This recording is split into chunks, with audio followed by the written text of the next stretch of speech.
The first band we called the Cairn, and it really grew up from people who attended a weekly dance.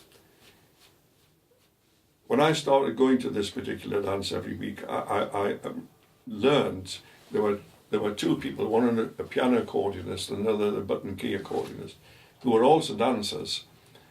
And I got talking to them, and out of that discussion we tried to form this first band. John Cockram was the button key player, Norman Foster was the piano accordionist. We had various drummers. One of them, I think, had played semi-professionally and wasn't enamored with the amateur approach that we were making. I think I was 14 or something at the time. So that was the Cairn. Another piano accordionist called Tommy Cowing joined somewhat later, and we're talking here about the mid-50s, early mid-50s, up to possibly 1965, 6, something like that. At that time,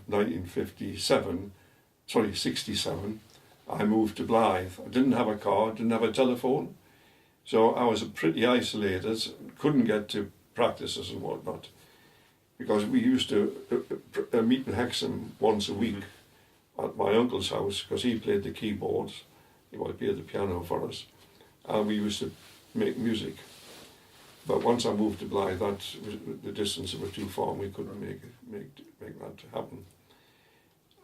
I then met up with another guy called Derek Lawrence, who was an outstanding accordionist and pianist, and we played one or two jobs, but he moved away very quickly back to Scotland, and since emigrated to Canada. Round about 1965, I met Andrew Rankin, who was an outstanding accordionist and band leader, and had an excellent band in the 1960s, broadcasting very regularly. And I sat in with him in 1965, 66 or thereabouts, just before my move to Blyth. Unfortunately, when I moved to Blyth, I didn't have his address, he didn't have mine, so we lost touch. But I made contact again in 1968 and played with him on and off until possibly about 72, 73. I was also playing in the Danelaw Band. The Danelaw Band came about quite interestingly.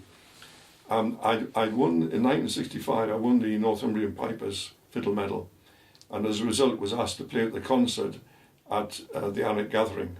And I played at the concert, and also on the concert was a young accordionist called Robert Whitehead. I didn't meet him at the time, but I was conscious that he was there. That would be 65. 68, beginning of 68, I wrote to him to say, would he be interested in forming a band? Because I'd become aware that he'd won the Scottish Open Accordion Championship. I didn't know at the time that he had his own band, the Whitehead Brothers, with his brother, and with a pianist keyboard player called Alan Brown. Alan I did know from another contact through Irish dancing. So as it happened, as I said earlier, I didn't have a telephone, and the phone, I was called to the phone at work. There was a guy called Robert Whitehead who wanted to speak to me. Now this was the day after I sent him the letter. And I said to him, you've got that letter quickly? He says, what letter?